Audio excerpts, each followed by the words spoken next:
अस्सलाम वालेकुम, very good morning, welcome to new Pakistan. मैं हूं आपके साथ अनवार खबर। नाजरीन, प्रोग्राम के आगाज में एक अच्छी खबर है आपके साथ शेयर करने के लिए, जिसमें वजीर आजम शहबाज शरीफ की तरफ से ऐलान किया गया है उन तमाम घरेलू सार्फिन के लिए जो 200 यूनिट तक बिजली इस्तेमाल करते हैं, और अब उन्हें यह फ़ायदा मुहैया किया जा रहा है कि इन तमाम सार्फिन को आने वाले 3 माह के लिए फ़ी यूनिट 4 से 7 रुपये की बचत दी जाएगी।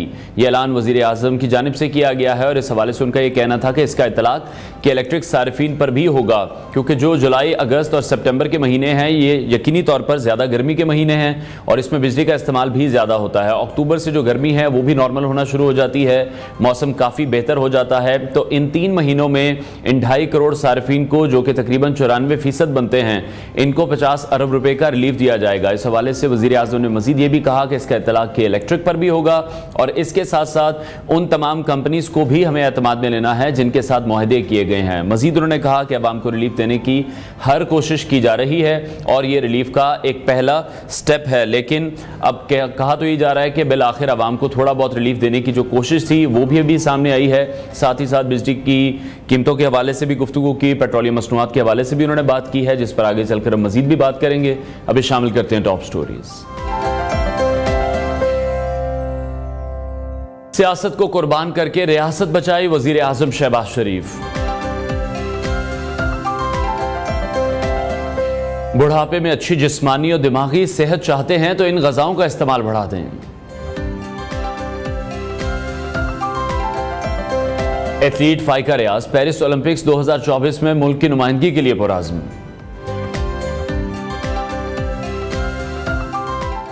और आपकी मुलाकात कराएंगे सोशल मीडिया स्टार शेदो वेला से।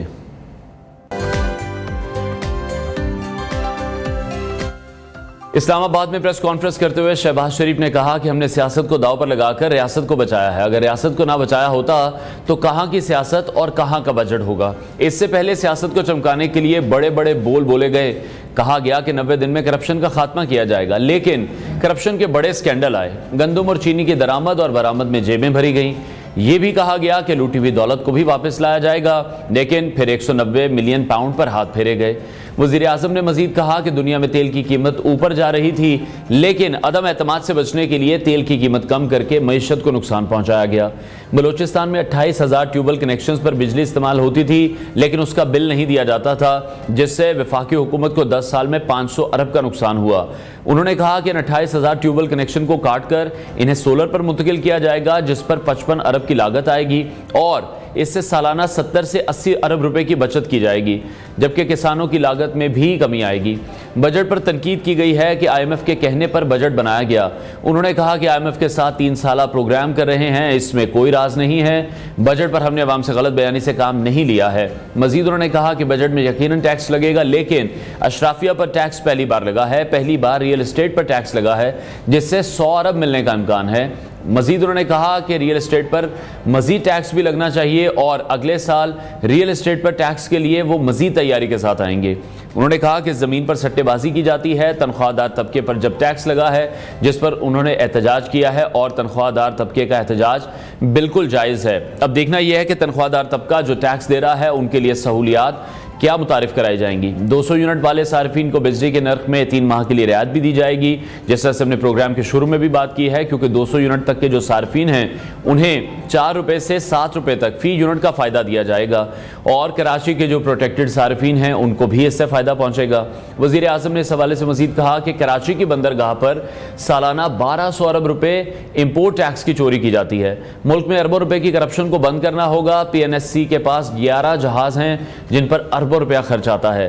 पाकिस्तान में बहरी जहाज़ों के जरिए सामान की बरामद पर सालाना 500 अरब रुपए खर्च किए जाते हैं।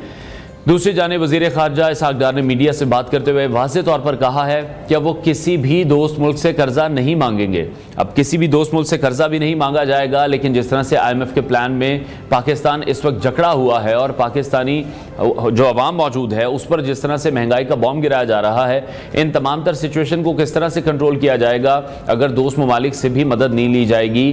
क्या प्लानिंग है इस वक्त हुकूमत के पास? और जिस तरह से इदारों को प्राइवेटाइजेशन के हवाले से बात की जा रही है, इसके साथ साथ अगर एनर्जी सेक्टर को देखा जाए तो एक्सपोर्ट्स हमारी तब तक बेहतर नहीं हो सकती जब तक एनर्जी सेक्टर पर खातिर ख्वाह काम नहीं कर दिया जाता, क्योंकि वज़ीर ख़ारजा की तरफ से बड़ा वाज़ेह तौर पर कहा गया है कि अब किसी भी दोस्त मुल्क से कर्जा नहीं मांगा जाएगा। इससे पहले भी हमने देखा था कि वज़ीर आज़म ने कहा था कि सख्त फैसले हमें करने पड़ेंगे और इन सख्त फैसलों का जो खुमियाजा है वो सिर्फ और सिर्फ आवाम ही भुगत रहे हैं, जो कि बिजली के बिलों की सूरत में है, गैस के बिलों की सूरत में है और पेट्रोलियम मसनूआत की कीमतों की सूरत में आवाम को इस वक्त भुगतना पड़ रहा है।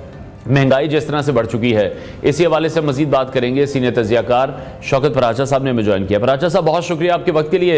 वजीर खारजा ने तो बड़ा वाज़ेह तौर पर कहा है कि किसी भी दोस्त मुल्क से अब हम कर्जा नहीं मांगेंगे।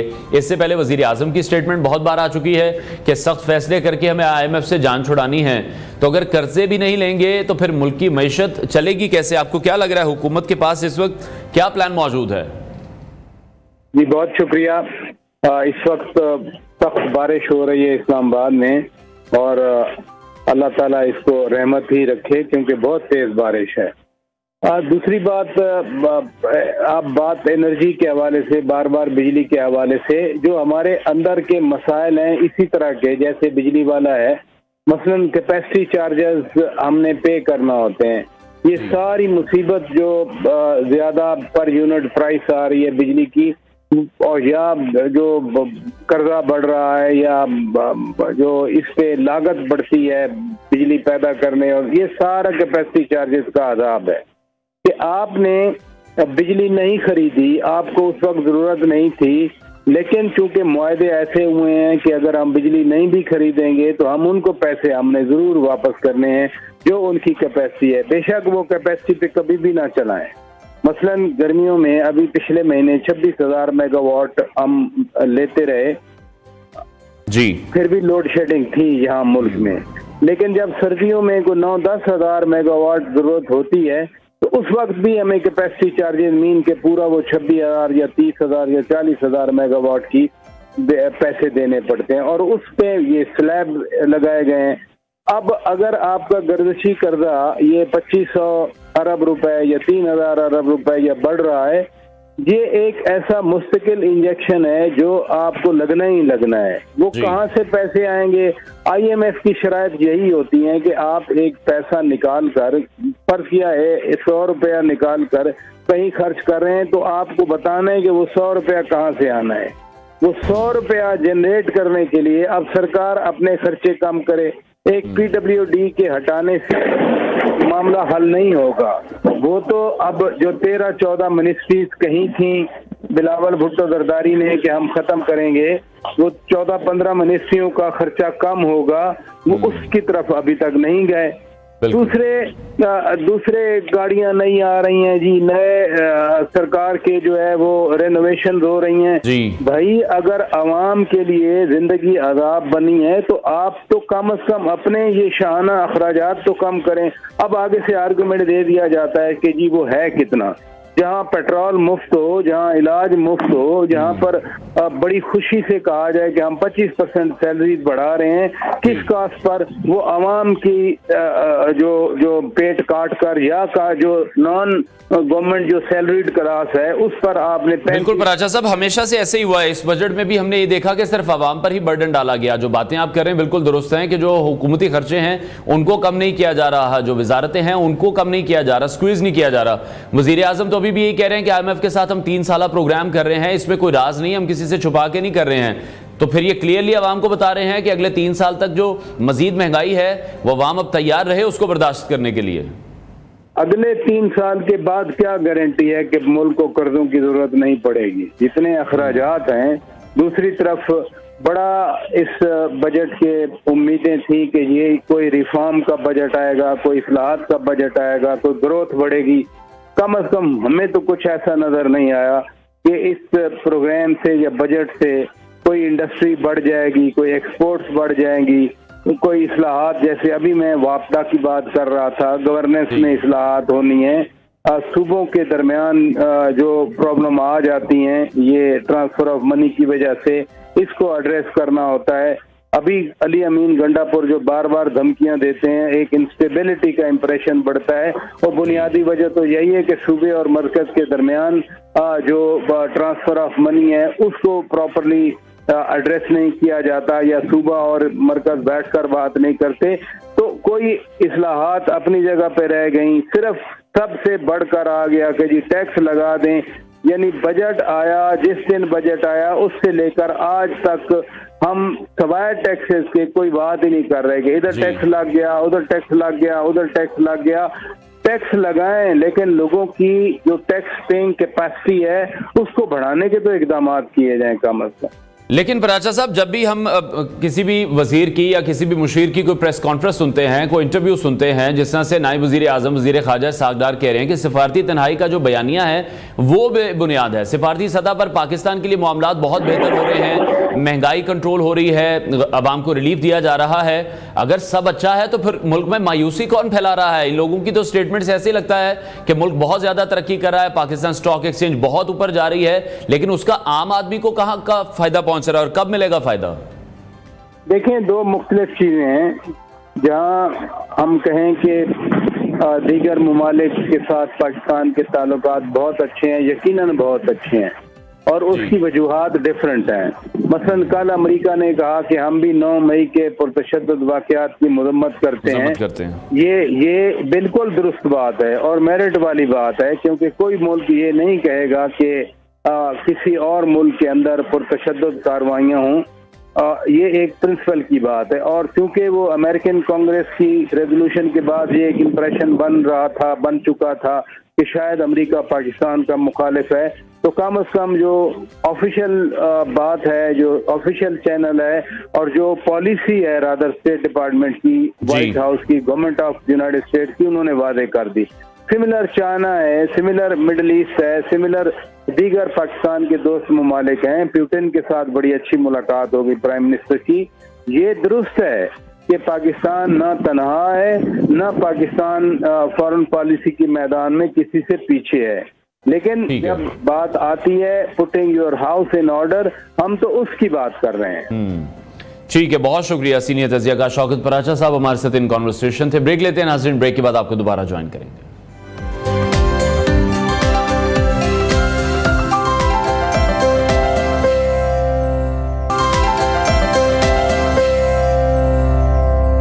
Welcome back to new Pakistan. Pakistani sprinter Faiqa Riaz Paris Olympics 2024 में मुल्क की नुमाइंदगी करते हुए 100 मीटर दौड़ में कारकर्दगी बढ़ाने के लिए पुरअज़्म है। पेरिस ओलंपिक्स का इनेकाद रवां बरस 26 जुलाई से 11 अगस्त तक किया जा रहा है, जिसमें 32 खेलों के 329 मुकाबलों में मुख्तलिफ ममालिक से 10,500 एथलीट हिस्सा ले रहे हैं। पाकिस्तान से अब तक 7 खिलाड़ियों को हिस्सा लेने का अहल करार दिया गया है, जिनमें 2 एथलीट हैं, 2 तैराक हैं और 3 शूटर्स शामिल हैं। इनमें से एक पहली बार ओलंपिक्स के लिए वाइल्ड कार्ड हिस्सा लेने वाली स्प्रिंटर फाइका रियाज भी हैं, जो लाहौर के पंजाब स्टेडियम में पहले अकेले ट्रेनिंग किया करती थी, जिसके मनाजिर आप न्यू स्क्रीन पर भी देख रहे हैं, लेकिन अब उन्हें कोच और कैंप की सहूलियात भी फराहम कर दी गई हैं। इससे पहले फाइका रियाज पंजाब स्टेडियम में शाम के सेशन में 2 घंटे अकेले ही ट्रेनिंग किया करती थी। पाकिस्तान ओलंपिक एसोसिएशन के मुताबिक वापडा डिपार्टमेंट को कोच मुहैया करने का कहा गया था, जिसके बाद सीमी रिजवी को फाइका के लिए कोच मुकर्रर किया गया है, जबकि फिजिकल फिटनेस के लिए डॉक्टर मिसाक रिजवी को जिम्मेदारी दी गई है। ताखीर से ही सही, लेकिन कोच और कैंप की सहूलत मिलने पर पाकिस्तानी स्प्रिंटर खुश हैं। फाइका 24 जुलाई को पेरिस के लिए रवाना होने जा रही हैं। हमारे साथ स्टूडियोज में मौजूद हैं एथलीट फाइका रियाज, उनसे इस हवाले से मजीद बात करेंगे। फाइका, बहुत शुक्रिया आपके वक्त के लिए। सबसे पहले तो बहुत सारी बेस्ट विशेज हैं आपके लिए। सेकेंडली, जब आपने अटक नेशनल गेम्स जीती थी, उसमें पहली पोजीशन ली थी, तब डिसाइड किया था ओलंपिक्स में जाने का या पहले से ख्वाब था? ख्वाब मेरा पहले से ही था। हर एथलीट जब स्पोर्ट शुरू करता है उसका एक ड्रीम होता है कि मैंने ये अचीव करना है। तो जब मैं प्रोफेशनली तौर पर एथलेटिक्स शुरू करी तो मेरा एक ख्वाब था कि मैं ओलंपिक्स तक जाऊं, तो अल्हम्दुलिल्लाह पूरा हो रहा है, क्योंकि ये सबसे बड़ा माइलस्टोन है। बिल्कुल ऐसे ही मेगा इवेंट है पूरे वर्ल्ड का। हो गया। अच्छा, जैसे 100 मीटर रेस अब आप उसके लिए तैयारी भी कर रही हैं, और अभी आपका जो मैं उसमें टाइम देख रहा हूँ वो 11.7 सेकंड तकरीबन बन रहा है, जिसका रिकॉर्ड आपके पास है। तो इतना तेज दौड़ने के लिए कितनी ज़्यादा प्रैक्टिस करनी पड़ती है? जितना अच्छा अगर हमने भागना है तो उतनी ज़्यादा मेहनत करनी पड़ेगी। स्पीड इवेंट जो है उसमें जितनी स्पीड हम एक्सप्लोसिव पावर वगैरह ऐड करते जाएंगे तो हमारी स्पीड इंक्रीज हो जाएगी। ठीक है। और एथलीट्स को तो फिर अपनी डाइट का भी बहुत ख्याल रखना पड़ता है? बिल्कुल ऐसा ही है, डाइट रिकवरी सब कुछ। दिन में कितनी देर फिर ये प्रैक्टिस होती है भागने की? हफ्ते में 6 दिन हम करते हैं और डेली जो है 2 से 3 घंटे ऑलमोस्ट। 2 से 3 घंटे का। ठीक है। तो अभी जिस रिकॉर्ड को कंप्लीट करने के लिए जा रही हैं आप, वो रिकॉर्ड कितना है और आपका डिफरेंस उसमें अब कितना रह गया?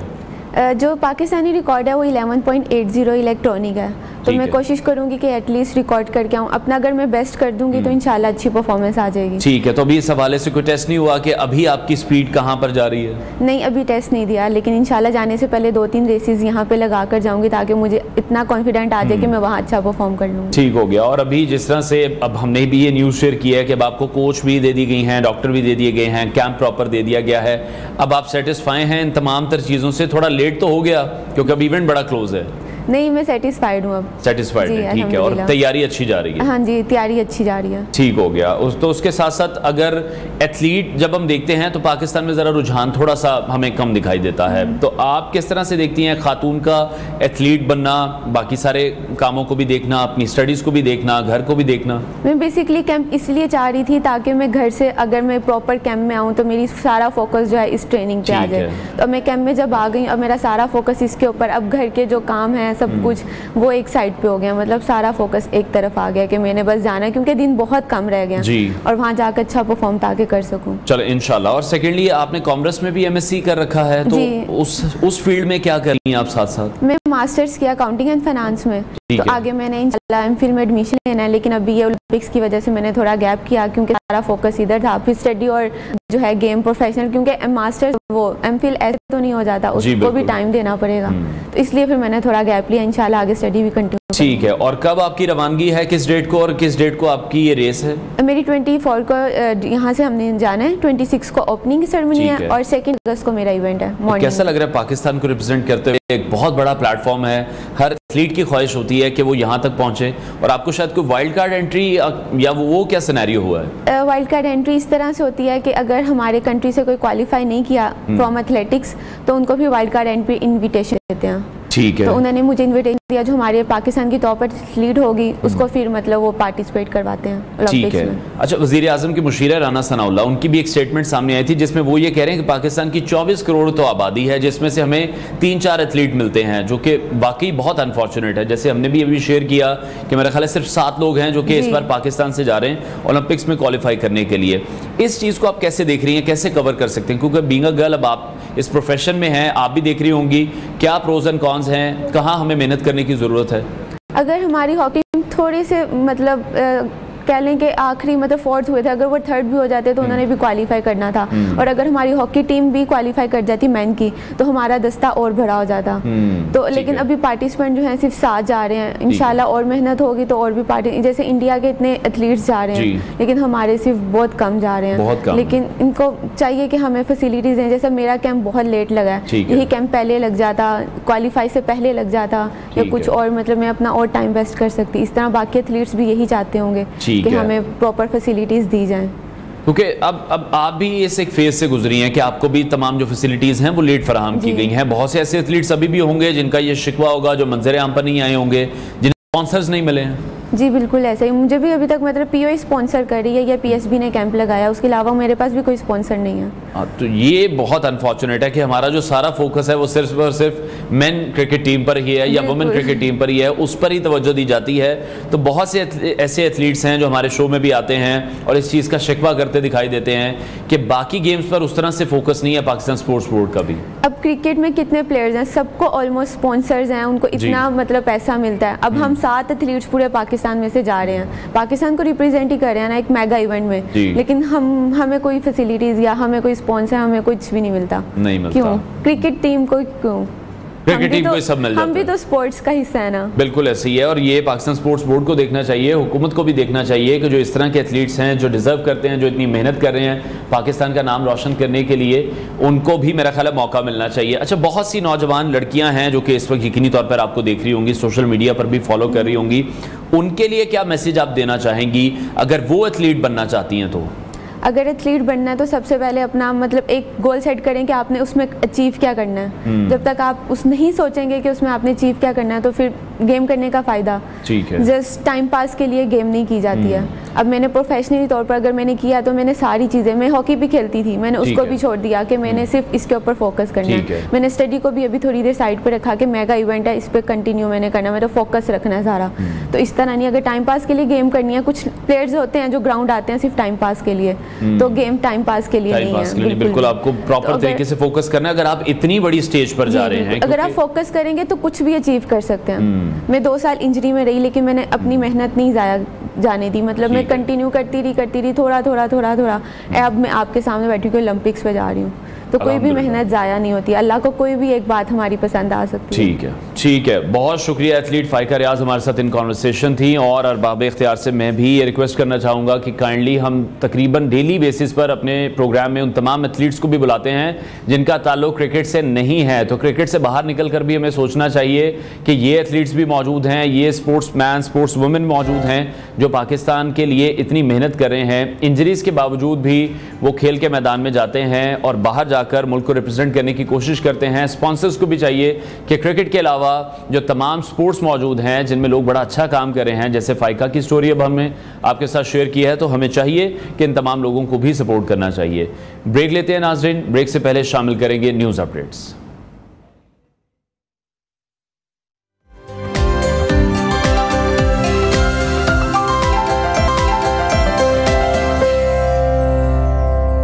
Welcome back to new Pakistan. Programme के इस हिस्से में हम बात करेंगे आपकी सेहत के हवाले से। अगर बुढ़ापे में जिस्मानी और दिमागी तौर पर हमें सेहतमंद रहना है तो फिर अभी से अच्छी ग़िज़ाओं का इस्तेमाल हमें आदत बनानी पड़ेगी, क्योंकि सेहत अल्लाह ताला की बहुत बड़ी नेमत है और हम दुनिया की दूसरी नेमतों से तब ही लुत्फ़अंदोज़ हो सकते हैं जब हम सेहतमंद हों।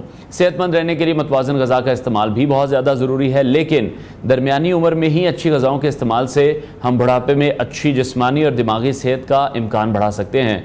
और ये बात अमेरिका में होने वाली एक तिब्बी तहकीक से सामने आई है। इस तहकीक में ये बताया गया है कि दरमियानी उम्र में अच्छी ग़िज़ाओं के इस्तेमाल से बुढ़ापे में जिस्मानी और दिमागी सेहत को बेहतर किया जा सकता है। रोज़ाना मल्टीविटामिन्स के इस्तेमाल से सेहत को कोई फ़ायदा नहीं होता।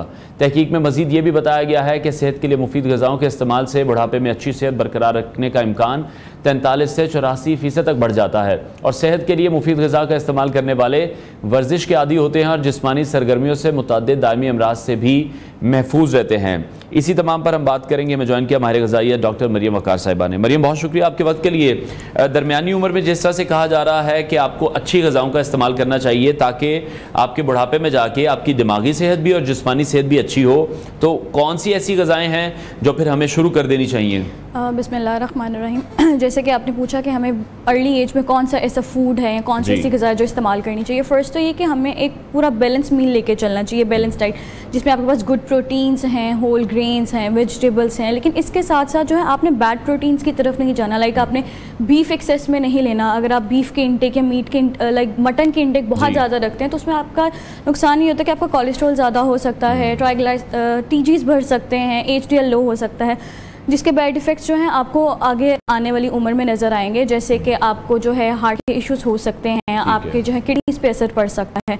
तो इसके साथ साथ ये है कि आप वेजिटेबल्स और फ्रूट्स का जितना इस्तेमाल हो सकता है उसको बढ़ाएं और गुड प्रोटीन्स का इस्तेमाल करें। गुड प्रोटीन्स हमारे पास सिर्फ मीट में नहीं होती, हमारे पास लेंटल्स है, बीन्स हैं, सब्जियाँ हैं, दालें हैं, इनमें भी होती है। इसके साथ साथ आप एडेड शुगर्स प्रोडक्ट्स जो हैं जैसे शुगरी ड्रिंक्स हैं, हमारे पास सोडा है, इसको कम करें। सोडियम इंटेक जो है उसको मेंटेन करें ताकि आपको हाइपरटेंशन, डायबिटीज़ और हार्ट डिजीज़ से जो है आगे जाके फेस ना करनी पड़े। ठीक है। अच्छा, जिस तरह से रिसर्च भी हम अपने नाज़रीन से शेयर कर रहे थे उसमें भी ये कहा गया था कि हमें कुछ अच्छी ग़िज़ाओं का इंतखाब करना है और साथ ही साथ हमें कुछ ऐसी अपनी एक्टिविटीज़ रखनी है, जैसे किसी भी किस्म की कोई एक्सरसाइज हो, वो वॉक हो जाए, वो रनिंग हो, आप जिम जा रहे हैं या आप स्विमिंग करें, कोई ना कोई एक्टिविटी ऐसी होनी चाहिए। तो उससे फिर आपको बहुत मदद मिलती है कि जो बीमारियाँ हैं आप तक ज़रा लेट आती हैं या आती भी हैं तो उस तरह से इफेक्ट नहीं करती। बिल्कुल, उसमें ये है कि जैसे कि हम रिकमेंड करते हैं कि आप जो है वंस अ डे एटलीस्ट 30 से 45 मिनट्स वॉक लाजमी करें। करें। अब जो हमारे पास पेशेंट्स आते हैं, क्लाइंट्स आते हैं, उनका ये होता है कि हम सारा दिन काम करते हैं, भागते दौड़ते हैं, तो हमारी वॉक हो जाती है। ये वॉक नहीं होती है। हम लोग पर्सनली रिकमेंड ये करते हैं कि आप लोग खाने के 45 से 55 मिनट्स के बाद एटलीस्ट 45 से जो 55 मिनट्स होते हैं आफ्टर योर फूड, वो उसमें आपका डाइजेशन प्रोसेस चल रहा होता है, आपकी डाइजेशन अच्छी हो जाती है, आपका फूड डाइजेस्ट हो जाता है। उसके बाद आप 30 से 45 मिनट्स की वॉक करें, उसमें भी प्रॉपर माइंडसेट के साथ कि अब मैं वॉक स्टार्ट करने लगी हूँ या करने लगा हूँ। ये भाग दौड़ हमारी कभी भी वॉक नहीं होती, ये काउंट नहीं होती उसमें, बिल्कुल कभी भी काम नहीं आती। ठीक है। अच्छा, बहुत से ऐसे लोगों की रूटीन है, उनके लिए भी आप जरा क्लियर कर दें कि रात का खाना खाते साथ ही, आप तो वॉक की बात कर रहे हैं, वो बेड पर ही होते हैं और वहीं पर वो सो जाते हैं, वो कितना नुकसान है? वो बहुत ज़्यादा नुकसानदेह। ऑब्वियसली आपने अपना जो फूड है उसको डाइजेस्ट नहीं किया, उसको टाइम नहीं दिया, जो आपके गैस्ट्रिक जूस वगैरह रिलीज़ होने हैं स्टमक के, आपने उसको, अगर वो रिलीज़ होने आपका फूड उसने डाइजेस्ट करवाना है, वो रिवर्स रिएक्शन दे देते हैं आपको। अब एसिडिटी प्रोड्यूस होना शुरू हो जाएगी, आपकी गट हेल्थ जो है वीक हो जाएगी। तो इस तरह से ये कि ये बहुत ज़्यादा नुकसानदेह है, आप इसे अवॉइड करें। इवन तो बेड पे बैठ के खाना ही नहीं चाहिए। ठीक है, हाँ, ये भी कहा जाता है। अच्छा, कौन सी ऐसी ग़िज़ाएं हैं जो कि एंटी एज के तौर पर फिर इस्तेमाल की जाती हैं? कोई ऐसी हैं ग़िज़ाएं कि लोग चाहते हैं कि उनकी जो उम्र बढ़ रही है, ख़ासतौर पे ख़वातीन तो ये चाहती ही हैं कि उम्र कभी भी बढ़े ही ना, तो एंटी एज के तौर पर कौन सी ऐसी चीज़ें जो हमें फिर इस्तेमाल करनी चाहिए? ओके, एंटी एज में हमारे पास इस तरह के बहुत ज़्यादा एंटीऑक्सीडेंट आते हैं। सबसे पहले हमारे बॉडी में एक नेचुरल एंटीऑक्सीडेंट होता है जो प्रोड्यूस होता है CoQ10 एंजाइम के नेम से। इसमें ये होता है कि नेचुरली प्रोड्यूस होता है, आपके एजिंग प्रोसेस को जो है थोड़ा स्लो डाउन करता है, आपके जो है कॉग्निटिव हेल्थ, मतलब जो आपकी ब्रेन की हेल्थ है उसको अच्छा करता है, और हार्ट डिजीज़ वगैरह इस तरह के रिस्क से जो है आपको कम करता है। ये हमें मिलते हैं जो एवोकाडोज है उसमें आप ले सकते हैं, आप जो है नेचुरल फ्रूट्स है, डार्क चॉकलेट है, आप उसका भी इस्तेमाल कर सकते हैं, लेकिन बहुत ज़्यादा इंटेक नहीं करनी, वंस अ ब्लू मॉडरेशन में। ठीक है। और जो ख़वातीन और मर्द हैं, कौन सी ऐसी एज है स्पेसिफिकली दरमियानी उम्र जिसमें फिर इन चीज़ों का ख्याल हमें रखना शुरू कर देना चाहिए? अच्छा, इसमें ये है कि 30 से 45 की एज इस तरह की होती है, इसमें आप लेट एडल्टहुड कह लें इसको, या फिर आप इसको मिडिल एडल्टहुड कह लें कि एक मतलब आपका जो एडल्ट एज है वो निकल आई है और अब आप एजिंग की तरफ जा रहे हैं। इसमें आपको शुरू कर देनी चाहिए एंटी एजिंग का प्रोसेस, जो इसमें स्लो डाउन हो जाता है, इम्यूनिटी अच्छी हो सकती है अगर हम ख्याल रखें। लेकिन हम लोग नहीं रखते हैं, हम जंक की तरफ ज़्यादा मूव करते हैं, और हमारे जो कोशिश होती है कि हम मटन खाएं, गोश्त खाएं, देसी खाबे जो हैं हमारे यहाँ, निहारियाँ हैं, पाए हैं, दिन का आगाज़ ही उसी से होता है। उन्हें लगता है कि मतलब ये जो है ताकतवर चीज़ें हैं जो हमें इससे जो है वंस इन अ वाइल शायद होनी चाहिए, वंस अ वीक ले लें आप, काफ़ी है। लेकिन नहीं, वो ज़रा नाश्ता ही लाहौरियों का आपको हल्का नहीं हो सकता, बिल्कुल ऐसे ही है। अच्छा, जैसे इस रिसर्च में भी अभी यही कहा गया है कि मल्टी वाइटामिन्स का जो इस्तेमाल डेली करते हैं वो भी शायद अब उस तरह से बेनिफिशियल नहीं है, और हम लोगों का जो रुझान है वो ज़्यादा उसे कैप्सूल पर है जो कि 1000 mg का है या कुछ भी है। अच्छा, हम फ्रूट से वो चीज़ें नहीं ले रहे या हम वेजिटेबल्स नहीं ले रहे, हमारा जो एक माइंडसेट है वो चेंज हो चुका है। अच्छा, इसमें ये है कि हम लोग लग जाते हैं मल्टी वाइटामिन्स पे, विटामिन डी ले रहे हैं, महीने का एक ले रहे हैं या वीकली ले रहे हैं, तो हमें अब विटामिन डी कहीं से मिले ना मिले तो इट्स ओके, जबकि ऐसा नहीं होता। अगर आप मल्टी वाइटामिन्स ले भी रहे हैं तो उसके साथ ये है कि आपकी डाइट फिर भी अच्छी होनी चाहिए। मल्टी वाइटामिन्स इसलिए दिए जाते हैं कि अगर डाइट से आपका पोर्शन कंप्लीट नहीं हो रहा न्यूट्रिएंट्स का, देन आप थोड़ा बहुत जो है कंप्लीट कर देगा, लेकिन ये नहीं है कि आपको उसे बहुत उस पर रिलाई नहीं करना, नहीं, आप उस पर रिलाई नहीं कर सकते कंप्लीटली। लेकिन अब उसकी निस्बत फिर हम ये देख रहे हैं कि जैसे अब पाकिस्तान में फ्रूट्स इंतहाई सस्ते हैं, अगर हम बाहर के ममालिक के हिसाब से बात करें, और उन फ्रूट्स में तमाम न्यूट्रिएंट्स भी मौजूद हैं, बाहर वो भी नहीं होते, तमाम प्रोसेस्ड फूड है, उसके बावजूद भी हम सस्ते फ्रूट की तरफ नहीं जाते, हम महंगी उस बॉटल की तरफ जाते हैं। ये हमारी अपना एक मिथ बन गया हुआ है कि जी सुबह उठें तो कैल्सी ले लें, विटामिन डी ले लें, फॉलिक एसिड ले लें, रेदर देन कि हमारे पास इतने अच्छे फ्रूट्स हैं, इतनी अच्छी हमारे पास ड्रिंक्स हैं अपनी ही फ्रूट्स की, उससे हम अपना आयरन इंटेक अच्छा कर सकते हैं। अब जैसे विटामिन ई है जो आपकी ब्रेन हेल्थ या स्किन के लिए बहुत अच्छा है, विटामिन सी आपकी जो है वेसल्स के लिए बहुत अच्छा है, जिंक बहुत अच्छा है आपके ब्रेन के लिए। लेकिन ये फ्रूट्स और वेजिटेबल्स को छोड़ के हमारी जो आवाम है वो मल्टीविटामिन। ठीक है। अच्छा, दरमियानी उम्र की बहुत सी ऐसी खवातीन हैं जो कि फिर घरों का ही काम कर रही हैं, घरदारी ही संभाल रही हैं, उनको अपना डाइट प्लान किस तरह से तरतीब देना चाहिए? अगर हम ब्रेकफास्ट से शुरू हों, 3 मील अगर हम गाइड कर सकें, या स्नैक भी उसमें कोई ऐड कर दें? वैसे तो 3 मेजर मील्स होते हैं, 2 मील्स हमारे स्नैक्स ही होते हैं। उसमें आप सुबह उठ रहे हैं, बच्चों को स्कूल भेज रही हैं, ब्रेकफास्ट उनके लिए तैयार कर रही हैं, करवा रही हैं, तो साथ आप भी अपना एक ब्रेकफास्ट ले लें, 1 मील आपका ये हो जाएगा। फिर उसके 2 घंटे बाद जो है एक आप, अगर आपको भूख लगे, एक हेल्दी ब्रेकफास्ट क्या होना चाहिए? हेल्दी ब्रेकफास्ट ये है कि आप जो है ओट्स ले सकते हैं, आप जो है ओट्स के अंदर एक साथ कोई फ्रूट ऐड कर सकते हैं, या आप योगर्ट ले सकते हैं, ओट्स को स्किप करके ओट्स के योगर्ट के साथ आप नट्स ले सकते हैं, ग्रानुला ऐड कर सकते हैं।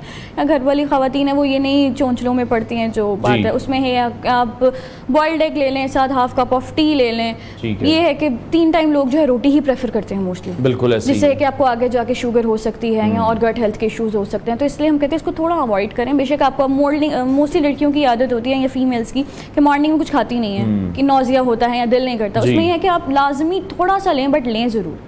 उससे ये होगा कि आपकी जो एसिड्स वगैरह प्रोड्यूस हो रहे हैं या जो एसिडिटी हो जाती है खाली पेट ज़्यादा देर रहने से, उसे आप जो है बच सकते हैं। ठीक है। अच्छा, जैसे अभी आपने ब्रेकफास्ट का बता दिया कि हम उसमें ओट्स को फ्रूट्स के साथ ऐड कर सकते हैं, हम बॉयल एग ले सकते हैं, मतलब हमारे पास एक वैरायटी मौजूद है, उसको हम डे बाय डे चेंज करके ले सकते हैं। फिर उसके बाद एक स्नैक टाइम आ जाता है आपका 11-12 बजे वाला, उसमें आप फ्रूट खा सकते हैं। कोई भी सीजनल फ्रूट है वो ले सकते हैं। जो है आप योगर्ट अगर आपने मॉर्निंग में नहीं ले, आप ब्रंच मील में ले लें, उसको ब्रंच मील कहा जाता है। क्योंकि योगर्ट हमारी गट हेल्थ जो है उसके लिए बड़ा कहते हैं जरूरी है, उसके लिए बहुत अच्छी है, विटामिन डी है उसमें बहुत अच्छी, मतलब आपकी बोन्स हेल्थ के लिए बहुत अच्छा है, गट हेल्थ के लिए बहुत अच्छा, और जरा एक अच्छा सा मील है, आपको रिफ्रेश रखता है। लंच की तरफ आ जाते हैं। लंच में क्या सजेस्ट करेंगी आप? लंच में जब हमारे पास स्टार्टिंग होता है, पेशेंट आता है, तो हम स्टार्टिंग में ये प्रेफर करते हैं, क्योंकि अगर वो 2 टाइम रोटी ले रहा है तो हम उसको ज़रा कहते हैं चलें अभी आप फर्स्ट या सेकंड वीक 2 टाइम्स ही लें, लेकिन आहिस्ता आहिस्ता अगर आप मॉर्निंग में चपाती ले रहे हैं तो हम रात को जो है उनको रेड बीन सैलड या ऑलिव्स वाली सैलड समथिंग इस तरह से आ जाते हैं। लेकिन अगर वो कहते हैं कि हम दोपहर में लंच के टाइम सैलड्स पे मूव कर जाएँ, उसमें बेस्ट ये है कि आप रेड बीन सैलड्स ले सकते हैं, ऑलिव सैलड ले सकते हैं, या आप शामी कबाब ले सकते हैं, उसके साथ 1 ब्राउन ब्रेड का स्लाइस ले लें। इस तरह से मतलब लाइट रखें, आपकी मतलब लाइक न्यूट्रिएंट इनटेक और जो माइक्रो न्यूट्रिएंट्स है वो भी कंप्लीट हो जाए, और साथ ही साथ जो है आपको मतलब तसल्ली हो कि मतलब मैंने खाना खाया। ठीक है। जैसे चिकन का कोई पीस ऐड किया जा सकता है, स्टीम चिकन ले सकते हैं, बिल्कुल प्रोटीन ऐड कर सकते हैं। लेकिन जो न्यूट्रिशनिस्ट हैं जैसे आप हैं, लोगों का बड़ा शिकवा रहता है कि ऐसे तानू मार ही देगी, ऐसे भूखा मार देगी, तानू कुछ खाने नहीं देगी। नहीं, ऐसा नहीं है, सिर्फ एक मिथ बना हुआ है, जबकि हम ज्यादा खिलाते हैं। हाँ, हालांकि जो है लेकिन पोर्शंस में और जिसका बेनिफिट मिले, जिससे पेट, क्योंकि हमारा कॉन्सेप्ट है कि पेट भरना चाहिए, बिल्कुल, और जो डाइट आप बताती हैं उससे पेट नहीं भरता। वो हमारा होता है कि नहारी पाए, इस तरह का जंक फूड है, इससे हम लोगों को सेटिस्फेक्शन होती है, जबकि ये नहीं होता जरूरी। पोर्शन साइज कंट्रोल कर लें आप अपना, और 5 टाइम्स अ मील लें जो आपके लिए अच्छा है, उसमें फ्रूट्स, वेजिटेबल्स, प्रोटीन, तो बस ठीक है। और जो लोग फिर नहीं इस बैलेंस डाइट पर जाते, उन्हें किस किस चीज़ का खुमियाजा भुगतना पड़ता है, ज़रा वो भी बता दें। जो है बैलेंस डाइट या जो इस तरह की डाइट जो है अच्छी वाली नहीं लेते या बैलेंस डाइट को लेकर नहीं चलते, उसमें ये होता है कि आपके जो ना अर्ली एज पे फिर जो है घुटने का दर्द निकल आया, बैक पेन हो गई, आपकी जो है इम्यूनिटी बहुत ख़राब हो जाती है, एजिंग प्रोसेस आपका जल्दी स्टार्ट हो जाता है, उसमें फिर आपको जो है, अब हमारे पास कितने ज़्यादा ऐसे जो है बच्चे हैं जिनकी नज़र वीक होना शुरू हो गई है अभी से, जबकि पहले ऐसा कुछ नहीं होता था, बहुत लेट एज में जाके कोई प्रॉब्लम्स आती थी। उसमें है कि अब छोटे छोटे बच्चों को डायबिटीज़ हो रही है, टाइप 1 हो रही है, तो ये तमाम चीज़ें जिसका फिर खुमियाजा भी भुगतना पड़ सकता है, और भी ज़्यादा। ठीक है, बहुत शुक्रिया माहिर ग़िज़ाई डॉक्टर मरियम वक़ार हमारे साथ इन कॉन्वर्सेशन थी। ब्रेक लेते हैं नाज़रीन, ब्रेक के बाद आपको दोबारा ज्वाइन करेंगे।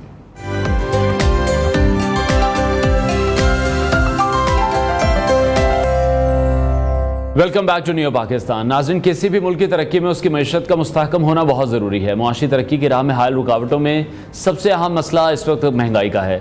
आज के दौर में बढ़ती हुई महंगाई से हर तबका ही परेशान है, और पाकिस्तान के मौजूदा हालात को देखा जाए तो महंगाई में होशरुबा इजाफा हुआ है, जिस वजह से दिन ब दिन अशिया खुर्दनोश की कीमतें भी बढ़ रही हैं।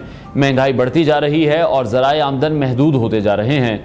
जो ग्रॉसरी आज से 2 साल पहले 10,000 रुपये में आ जाती थी, वो 20,000 रुपये में भी नहीं आ रही।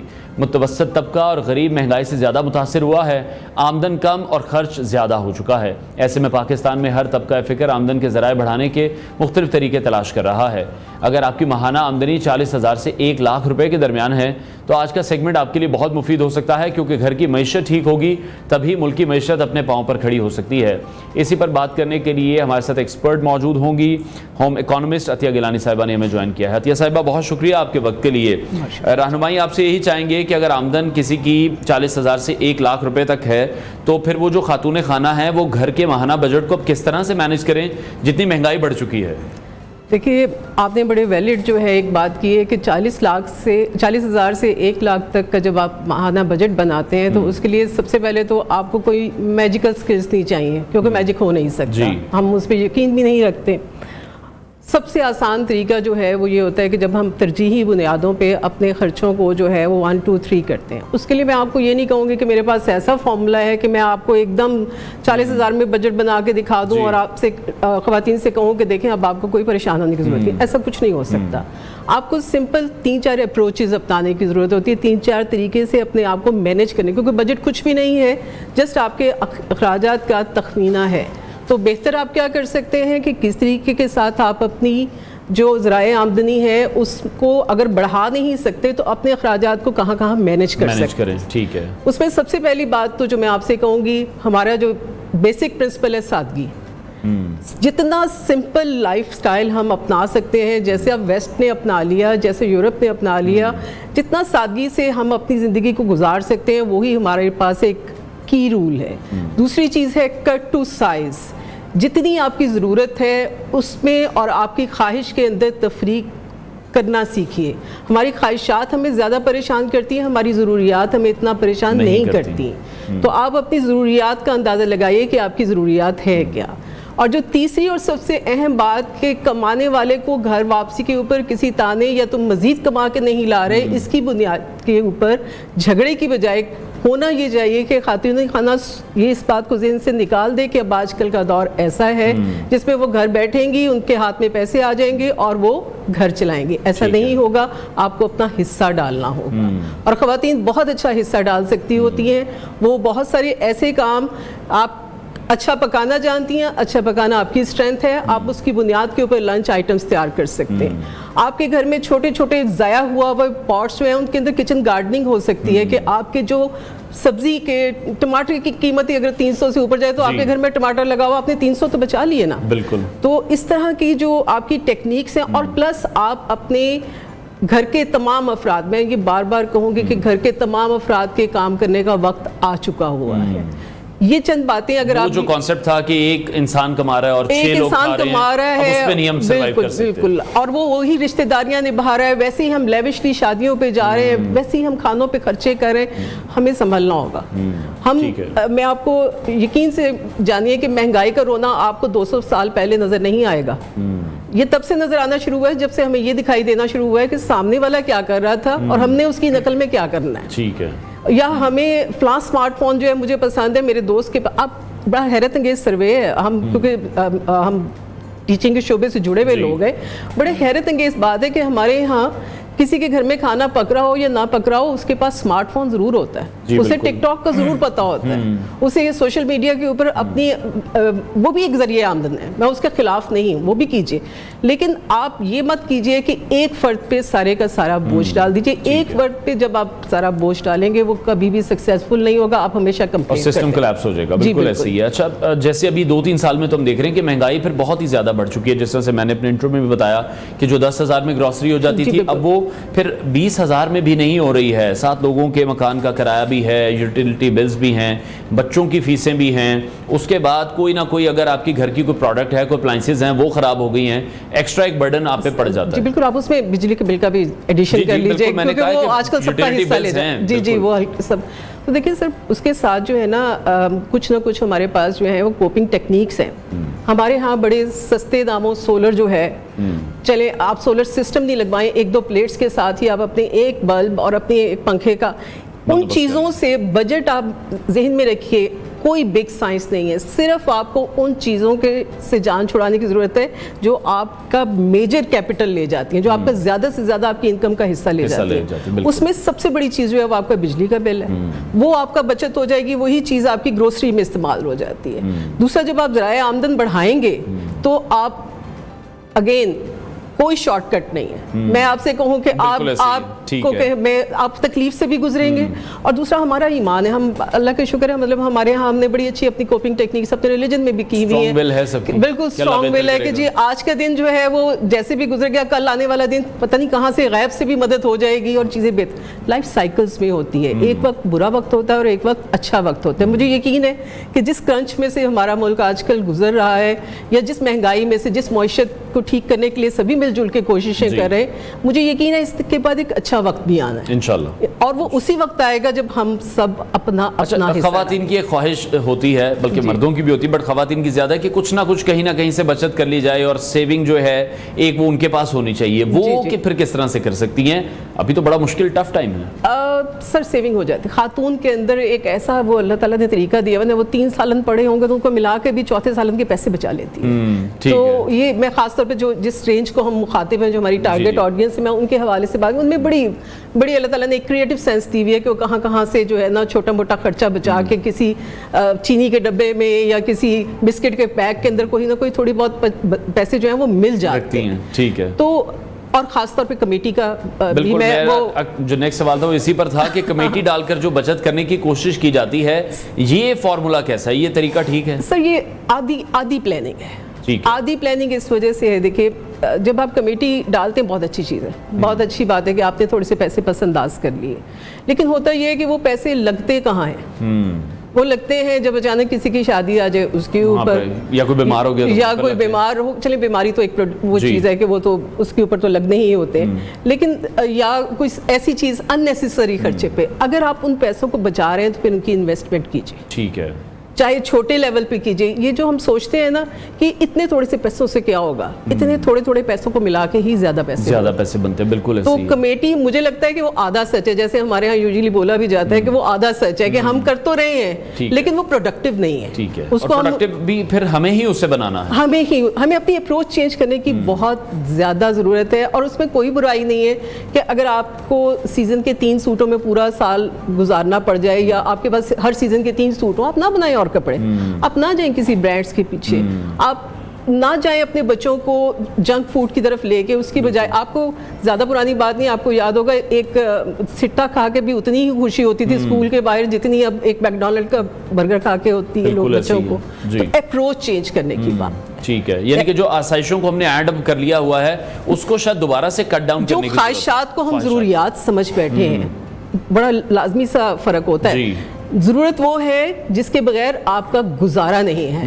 ख्वाहिश वो है जिस पे आपको लगता है कि इसके बगैर आपका गुजारा नहीं, लेकिन इसके बगैर आपका गुजारा है हो सकता तो आपको अपनी ख्वाहिशात को कंट्रोल करने की जरूरत है और जरूरत को पूरा करने की जरूरत। तो उसके लिए आपको वाज़े तौर पे अपने आप को सिंपल अप्रोच, प्रोडक्टिविटी, अपनी जाती, कोई खातून जो है वो इसलिए क्यों एक पूरा दिन ज़ाया कर दे, 50% से ज़्यादा हम क्यों अपना पूरा दिन जो है इस चीज़ में इंतजार कर दें कि शाम में एक बंदा पता नहीं कितने पैसे कमा के लाता है और फिर हमने उसको कौन कौन सा ताना देना है। ठीक है, और उस अप्रोच को भी फिर अब तब्दील करने की जरूरत है कि जितने घर के फर्द हैं फिर सारे ही काम करें। जब हम बाहर की कंट्रीज में तमाम मिसालें देख रहे हैं कि वो तमाम घर के जो फर्द हैं जो जितना काम जैसा कर सकता है वो करता है जी, और वो अपना हिस्सा डाल रहा है उस इनकम में। बिल्कुल, हमारे स्टूडेंट्स हैं ना सर, मुझे बहुत खुशी होती है जब मैं अपने स्टूडेंट्स में से, बहुत ज़्यादा पुरानी बात नहीं, पहले होता था जी पेरेंट्स ने पैसे देने फ़ी के लिए, अब वो मुझे अक्सर जब ये कहती ना कि मैम हमें अभी सैलरी नहीं मिली, हमने अपनी फ़ी देनी है, हमें 2 दिन और दे दीजिए, तो मैं बड़ी खुशी से देती हूँ,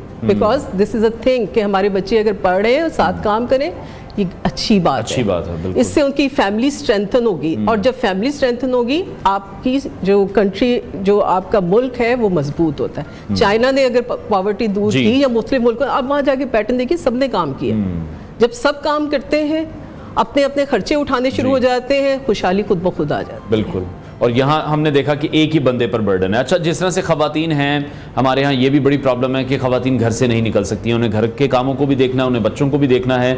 ऑनलाइन कामों का हम बहुत ज़्यादा डिस्कस करते हैं, 1-2 आइडियाज़ आपने भी दिए हैं कि आप किचन गार्डनिंग कर सकते हैं, लंच आइटम्स बना सकते हैं, कपड़े कर सकते हैं, ऐसी किड्स गारमेंट कर सकते हैं। ठीक है, उन किड्स गारमेंट को अपने तौर पे आप छोटी छोटी चीज़ें, मुख्तलिफ फैक्ट्रीज, मुख्तलिफ जो ये बल्क में जो है वो छोटे छोटा तैयार माल खरीदती हैं, आप उनको कर सकते हैं। जो स्किल आपको आती है, जो भी स्किल आप देखें, अपना जायजा लें कि मेरी क्या स्ट्रेंथ्स हैं। वो एक स्वॉट एनालिसिस हम उसमें HRM में किया करते हैं। देखिए जरा अपना जायजा लें कि आपकी स्ट्रेंथ्स क्या हैं, आपकी वीकनेसेस क्या हैं। अपनी स्ट्रेंथ्स को पॉलिश कर लें, अपनी वीकनेसेस से जान छुड़ा लें। Simple is that. आपका घर खुशहाल हो जाएगा।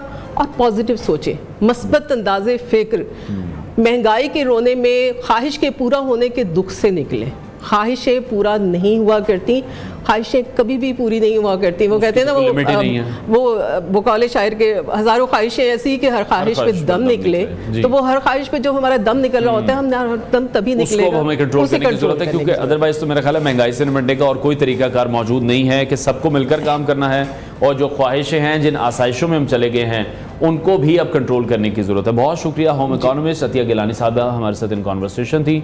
ब्रेक लेते हैं नाज़रीन, ब्रेक के बाद आपको दोबारा ज्वाइन करेंगे।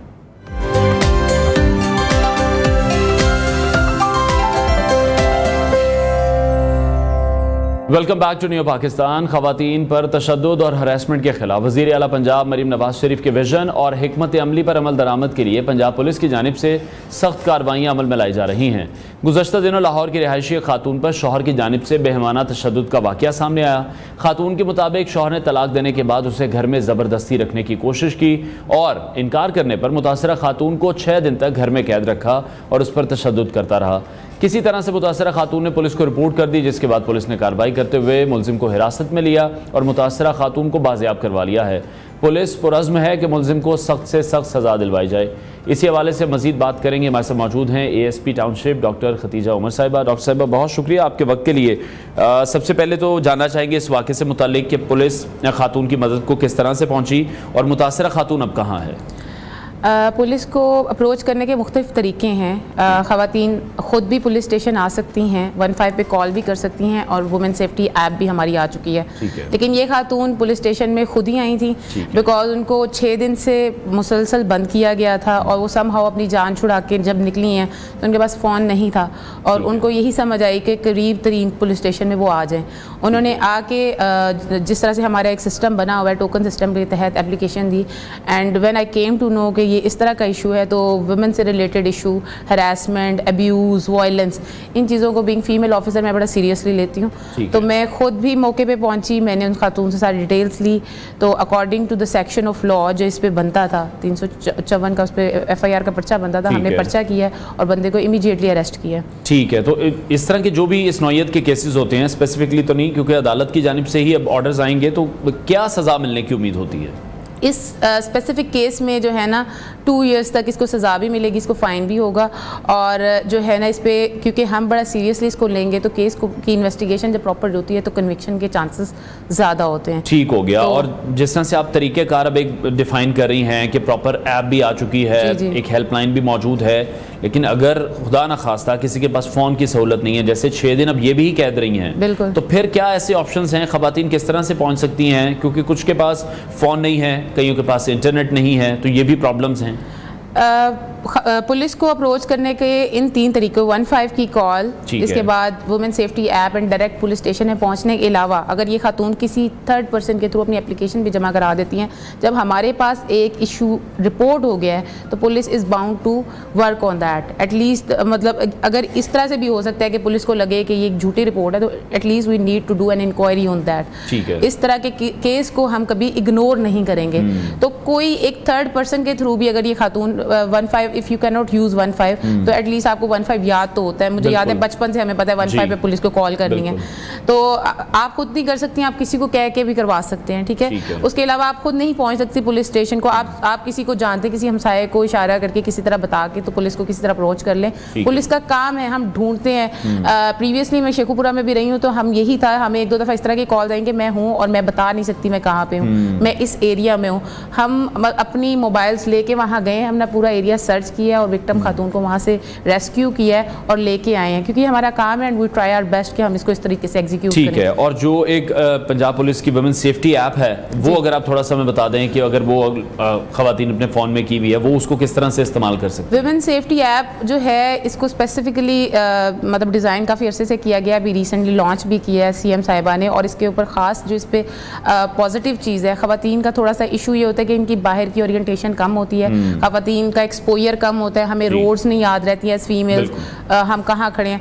तो वुमेन सेफ्टी ऐप पे 15 का जो है ना एक अलर्ट जनरेट हो जाता है, उस 15 के अलर्ट जनरेट होने के साथ ही आपकी लाइव लोकेशन वहाँ पे जनरेट हो जाती है। एंड आप उस ऐप के थ्रू पुलिस ऑफिसर्स के साथ पंजाब सेफ्टी अथॉरिटी में बहुत सारे नुमाइंदे बैठे होते हैं जो आपके साथ इनडायरेक्ट कांटेक्ट होते हैं, और इसका एक सेपरेट बेंच बना हुआ है। उसमें आप जब मैसेज करते हैं तो आपको डायरेक्टली रिप्लाई आता है और आप अपनी डिटेल, अपनी सिचुएशन बता सकते हैं। उसकी बेस के ऊपर जो है ना पुलिस का फौरन एक्शन होता है। इसमें हमने जो है ना यूट्यूब पे और डिफरेंट जो है फॉरम्स है, सोशल मीडिया फॉरम पे, उसमें डिफरेंट हमने वीडियोस भी शेयर किए हैं जिसमें लाइव खवातीन ने बताया है कि जी हमारे साथ ये प्रॉब्लम हो रहा है, हमें ये बंदा हरास कर रहा है। और उसी टाइम भी for example you are using phone, nobody knows आप किसको मैसेज कर रहे हैं। उस ऐप में उन खवातीन ने मैसेज किया है और उसकी बेस पे हमारी जो नुमाइंदागान है उन्होंने रेलिवेंट 15 की जो मोबाइल को भेजा है वहाँ पे, और उसी टाइम वो लड़के पकड़े गए हैं और उनको फौरन से पुलिस स्टेशन में लेके आया गया। तो एक बड़ा जो है ना एक्टिव और क्विक रिस्पॉन्स जो है उसमें बन गया है। ठीक है, अच्छा आप क्या समझती हैं, क्योंकि डेली बेसिस पर केसेस तो पुलिस के पास आते रहते हैं,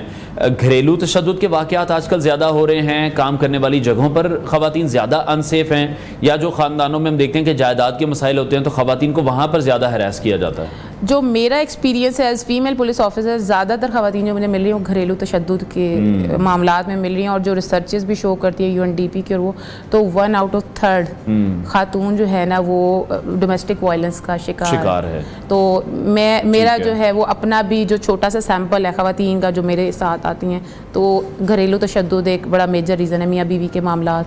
एंड शायद मर्द समझते हैं कि उनका राइट है कि वाइफ के ऊपर हाथ उठा सकते हैं, But it is the part of this society and we need to work on that. ठीक है, अच्छा जिस तरह से हरासमेंट की हम बात कर रहे हैं या वायलेंस की, घरेलू तशद्दुद की हम बात कर रहे हैं, ये जो आपने सेल्स बनाए हुए हैं ये फिर किस तरह से एफिशिएंटली उसी तरह से काम कर रहे हैं? क्योंकि हर जगह तो खवातीन नहीं है खवातीन को रिप्रेजेंट करने के लिए, जैसे आप हैं, और आप कह रही हैं कि आप उन केसेस को फिर बड़ा सीरियसली लेते हैं। जहाँ पर मर्द पुलिस हजरात मौजूद हैं वहाँ पर भी सिचुएशन को सेम तरीके से टैकल किया जा रहा है, उतनी पेन फिर पुलिस मर्द हजरात भी ले रहे हैं? इसके लिए बड़ा अच्छा जो इनिशिएटिव है वो है जेंडर सेल्स बनाए गए हैं। उसमें जो ऑफिसर्स होती हैं, विक्टिम सपोर्ट ऑफिसर्स, वो फीमेल होती हैं, उनकी स्पेसिफिकली ट्रेनिंग ही इसी चीज़ पे की गई है। When they come across such issue, उसमें है कि पुलिस स्टेशन में एक इशू आया डोमेस्टिक वायलेंस पे, वायलेंस अगेंस्ट वुमेन पे, हरासमेंट पे है, वो जो केसेस हैं ऑटोमेटिकली उस सेल को ट्रांसफ़र कर दिए जाएंगे। उसमें जब फीमेल्स हैं वो उसको इतनी ही पेन से उतने ही सीरियसली लेती हैं, उस पर इन्वेस्टिगेट करती हैं और चीज़ों को लेकर चलती हैं। ठीक है, अच्छा सोशल मीडिया पर अब 1-2 दिन से हम देख रहे हैं एक और वीडियो बड़ी वायरल हो रही है। 3 खवातीन हैं, 2 लड़कियां जिनमें शामिल हैं, शायद उनकी वालिदा भी साथ हैं। एक शॉपकीपर ने शायद उनसे बदतमीजी की है, वो क्लियर तो नहीं हो पा रहा क्योंकि फुटेज में तो ये देखा जा रहा है कि शॉपकीपर के काउंटर के अंदर आकर वो उसकी पिटाई कर रही हैं। इस हवाले से कोई इन्फॉर्मेशन आपके सामने आई है अभी तक? मैं इस पर कमेंट नहीं कर सकती क्योंकि मैंने इसकी रेलिवेंट इन्वेस्टिगेशन या वो चीज़ें नहीं पढ़ी, लेकिन नॉर्मली हर जो लॉ होता है जब उसका यूज़ होता है तो उसका मिसयूज़ भी होता है जी। तो आई वॉन्ट से कि victim, a person who is always thought to be victim cannot become a violator. I am not talking specifically about this case because I have not. लेकिन शायद खवातीन को भी ये राइट नहीं है कि वो अपने आप से किसी को मारना शुरू कर दें, वो भी गलत। कानून कोई भी अपने हाथ में नहीं ले सकता। कानून कोई भी अपने हाथ में नहीं ले सकता। हम जरूर है कि हम कमजोर और वल्नरेबल सेक्शन ऑफ सोसाइटी को प्रोटेक्ट करते हैं, लेकिन जब भी हमारे पास कोई केस आता है तो हम उसकी न्यूट्रल इंक्वायरी करते हैं। ये नहीं करते कि खातून है तो ये विक्टिम ही होगी। हमें पहले इंक्वायर करना है कि is this a true kind of complain, उसके बाद हम उस चीज़ को लेके चलते हैं। ठीक है, अच्छा खदीजा साहब अभी आप हैं तो मैं एक सवाल पूछना चाहूँगा जो कि हम लोग शायद माशरे में कहीं ना कहीं फेस करते आए हैं। काम इस पर किया गया है, IG पंजाब से भी हमारी बात हुई, DIG पंजाब भी आए थे हमारे प्रोग्राम में, उनसे भी बात हुई थी कि एक थाना कल्चर था, उसकी तब्दीली आप देख रहे हैं कि हमने इमारतों को तो ठीक कर दिया, हमने वो मॉडल थाने तो बना दिए, लेकिन जो अंदर लोग मौजूद हैं, जिस तरह से अवाम डरती है थानों में जाने से या उनसे बात करने से, या जो पुलिस एहलकारों का कुछ रवैया, हमने सोशल मीडिया पर सब गलत नहीं है, सब ठीक भी नहीं है, तो कुछ रवैये हमने देखे पुलिस एहलकारों के, सोशल मीडिया पर भी वीडियोस आ जाती हैं कि वो लोगों के साथ बर्ताव ठीक नहीं करते। आपको लगता है कि उस पर खातिर खा काम हो रहा है और मजीद भी होना चाहिए? देखें, थाना कल्चर को चेंज करने के लिए हमारे ये जो IG साहब हैं और आज की जो चल रहे हैं सीनियर हायरार्की में काफ़ी बहुत ज़्यादा सीरियस स्टेप लिए जा रहे हैं। अगर कोई high handedness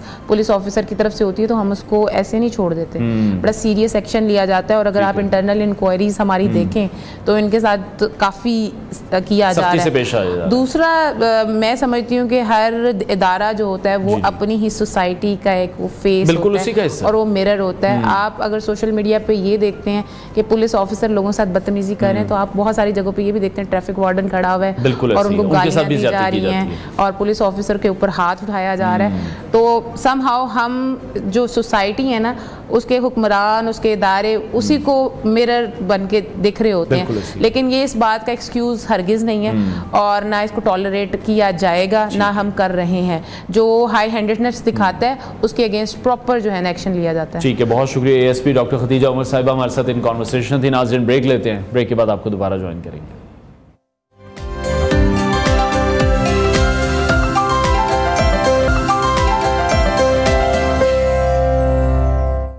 welcome back to new Pakistan. नाज़रीन, हम अपने गुज़श्ता शोज़ में भी ऐसे पाकिस्तानी टैलेंट को बुलाते रहे हैं जो सोशल मीडिया पर ना सिर्फ एंटरटेनमेंट मुहैया कर रहे हैं बल्कि उनकी वीडियोस को देखकर नौजवान बहुत कुछ नया सीख भी रहे हैं। और ऐसे लोग तो वैसे भी काबिल तहसीन होते हैं जो कि अपनी गुर्बत, बुरे और सख्त दिनों को ना सिर्फ याद रखते हैं बल्कि फ़ख्र के साथ उनका जिक्र भी करते हैं। ऐसे लोग दूसरों के लिए उम्मीद की किरण भी होते हैं क्योंकि अपना मजाक उड़ाकर दूसरों को हंसाना भी यकीनन एक आर्ट है।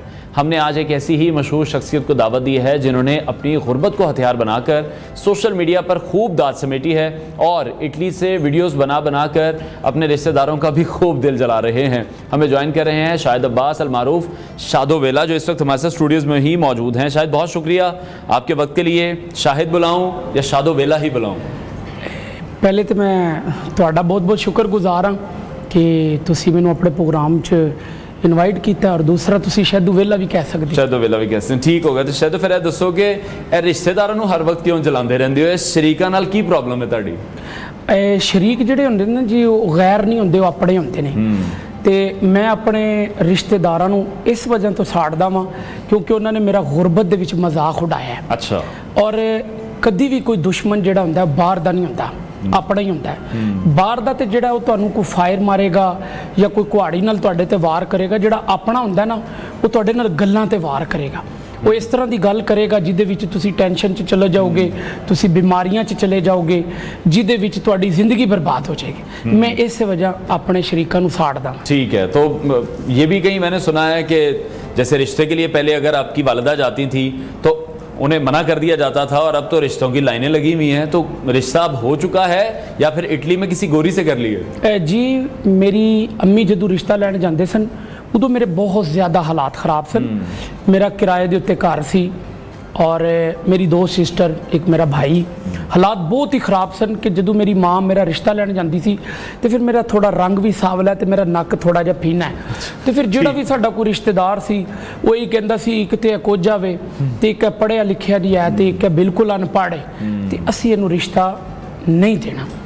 तो बाद दे विच हुण तो फिर लैणा ही लग गईयां ने।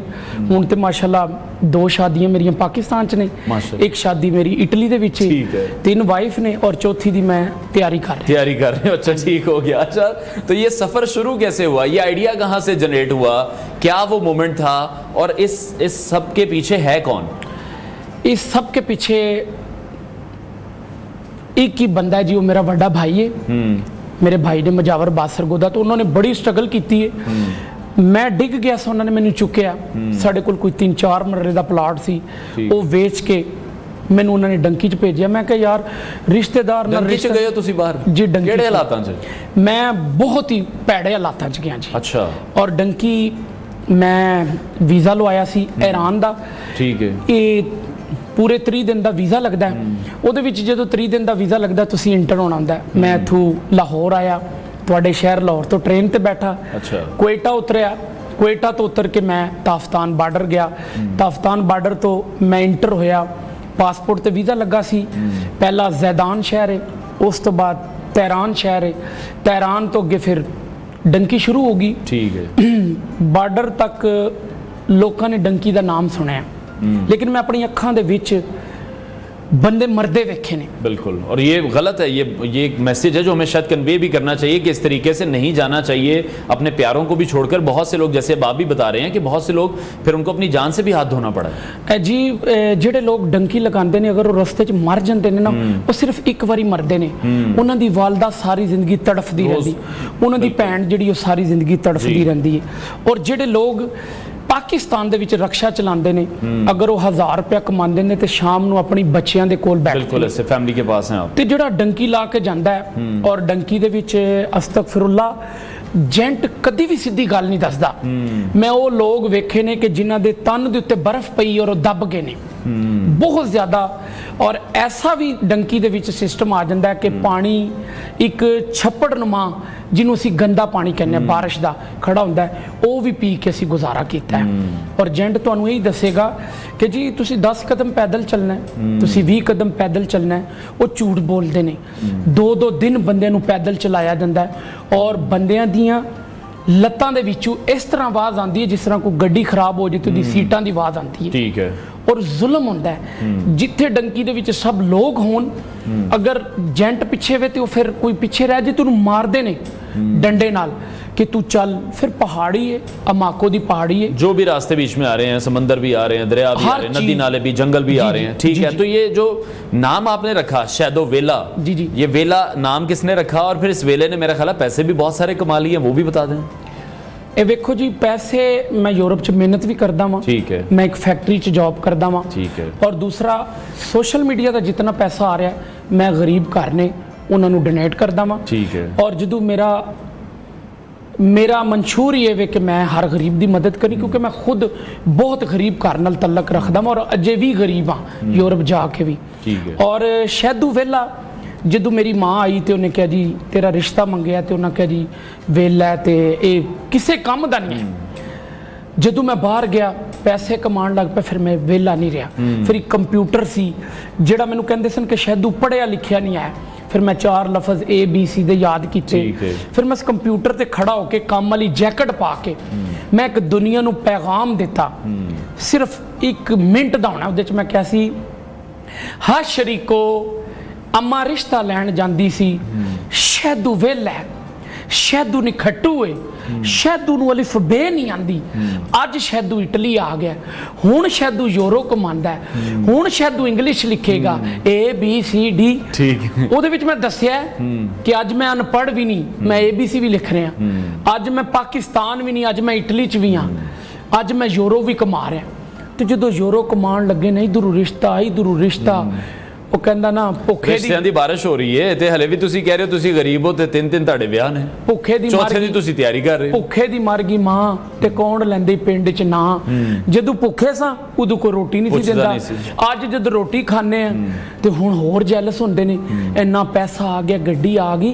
मैं एक अपनी मौत नूं करीब वेख्या, मैं डंकी ला के जिहड़ा डंकी ते जांदा अपने मां प्यो नूं दसदा बच गया ते तुहाडा, मर गया तो किसी का नहीं।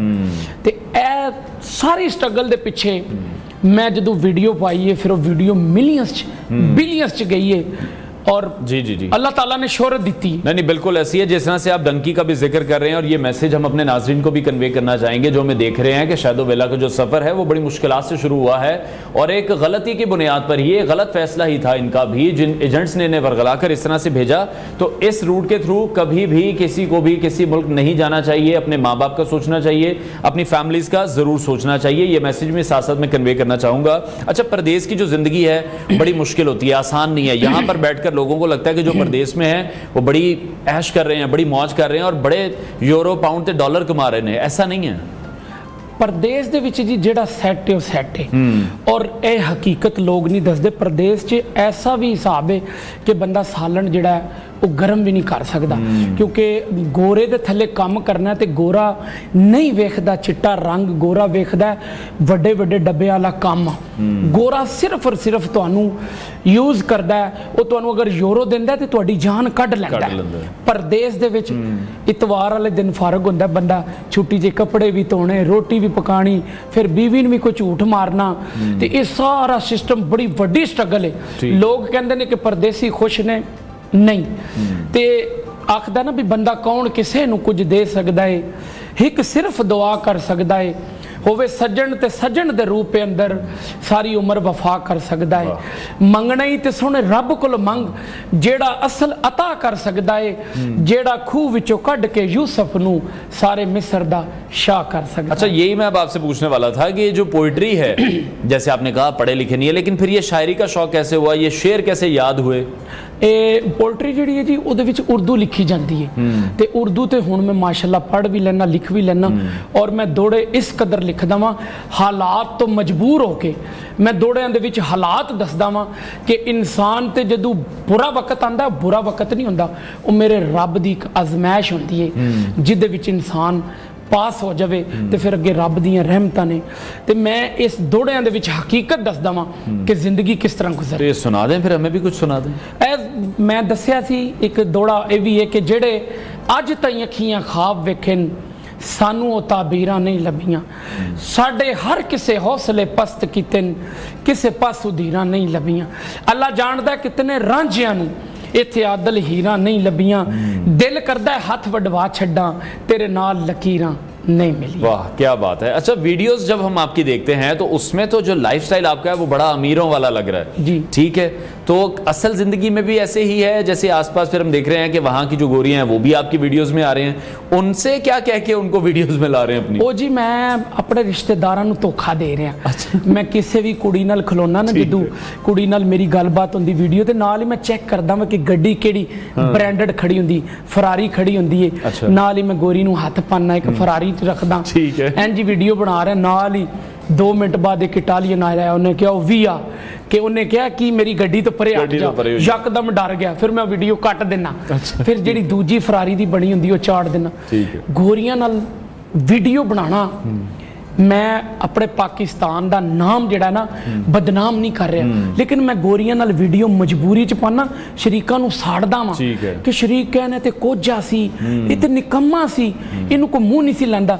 अज फ्रांस दी गोरी नाल है, अज जर्मन दी गोरी नाल है, अज थाईलैंड दी गोरी। ये मैसेज आप फिर सबको ही कन्वे करें, सिर्फ अपने शरीकों को नहीं कन्वे करें, बाकी अवाम को भी कन्वे करें कि कभी किसी को छोटा नहीं समझना चाहिए, बिल्कुल मेहनत करनी चाहिए, हसद नहीं करना चाहिए और लोगों को हमें सपोर्ट करने की भी जरूरत है। अच्छा, वहां पर जो गोरे हैं वो उनको भी कोई आपने पंजाबी या उर्दू सिखाई है, उनका क्या रिस्पांस है? हर चीज़ दी गोरे जिहड़े वो सुबह तो सलाम है जी बुंजोरनो कुमिस्ता है उन्हें फिर मैं दसदा वो कहंदे जी अस्सलाम वालेकुम वालेकुम अस्सलाम। अच्छा। जिस तरह उत्थे दुध नूं कहंदे ने लाते, चीनी नूं कहंदे ने जुकरो, फिर मैं उन्हें दसदा है दुध है चीनी है। अच्छा। मैं सारी गोरियां मैं सिखाता है, वो खुद कहनियां ने है शरीको अम्मा रिश्ता लैन जांदी सी शैदू विल है ते गोरियां दे मुंह च ते कमाल ही सोहना लगदा है। जदों मैं गोरियां कहनियां ते फिर मैनू ना जिसम दे विच ना एक खुशी महसूस होंदी, मैं इंज तड़फदा है बंदा। फिर मैं कहना मेरे शरीकां नूं अग लग गई है ते उस टाइम जदों मेरे शरीक मेरी वीडियो वेखदे ने स्टेटस ते उन्हां नूं एक हफ्ता चैन नहीं आंदा। ठीक है। अच्छा, तो अभी वैसे क्या रद्द अमल है? कभी को मिलने आया सोशल मीडिया पर जब आप फेमस हो गए हैं, आपके जो रिश्तेदार हैं सारे जिनके लिए आप ये सब कुछ कर रहे हैं, उनमें से आया कभी को मिलने? एक बंदा गरीब होवे तो फिर वो टिकटॉक स्टार बन जाए, रोड ते निकले तो 200-400 बंदा इकट्ठा हो जाए तो फिर कलेजा इन्ना वध जाता है। रिश्तेदारां नूं गोली मारो, रिश्तेदार ना भी आन। हुण मेरे रिश्तेदार ने सारे पाकिस्तानी सारे परदेसी, जदों मैं रोड ते आना बच्चा कहंदा ओ शैदू विल आ रहा, उस टाइम मैं कहना वाह मेरे अल्लाह अगे तो साढ़े कोल कुछ नहीं सी, आज अल्लाह ने इज्जत ही बड़ी दी। ठीक है, बहुत शुक्रिया शाहिद अब्बास अलमारूफ शादवेला हमारे साथ इन कॉन्वर्सेशन थे। नाजरीन, प्रोग्राम का वक्त खत्म हुआ है इंशाल्लाह। जी टिकटॉक स्टार पाकिस्तान च बहुत ज़्यादा आए ने और अल्लाह ताला ने शैदू वेला नूं एक बड़ी इज्जत दी है कि पाकिस्तान दे विच मेरे नाम दा पापड़ लॉन्च होया है। हाँ जी, बिल्कुल बिल्कुल बिल्कुल, आप जो ब्रेक में डिस्कस कर रहे थे शैदू चस्का, और पाकिस्तान दुबई दे विच मेरे दुबई में इनके नाम का एक परफ्यूम भी लॉन्च किया गया है और ये एक बहुत बड़ी अचीवमेंट है। बहुत से ऐसे टिकटॉक स्टार्स तो हैं, लेकिन शैदो वेला अपने आप में एक मुनफरिद हैं जो कि उनके नाम का परफ्यूम भी दुबई में लॉन्च हो गया है। बिल्कुल, ये तो जी परफ्यूम पर भी देख सकते हैं। इसके ऊपर मेरी पिक लगाई है उन्होंने, अत्तर भी और बॉडी स्प्रे, इसका नाम उन्होंने रखा जी शैदू खुशबू, और ये अल सिराज कंपनी है जी। गूगल पे जब रिसर्च करेंगे ये दुनिया की सबसे बड़ी कंपनी है। ठीक है जी, बहुत शुक्रिया शैदो वेला हमारे साथ इन कॉन्वर्सेशन थे। नाजरीन, प्रोग्राम का वक्त खत्म हुआ, इंशाल्लाह कल फिर आपसे मुलाकात करेंगे। अपना बहुत सारा ख्याल रखिए, इजाजत दीजिए, अल्लाह हाफिज।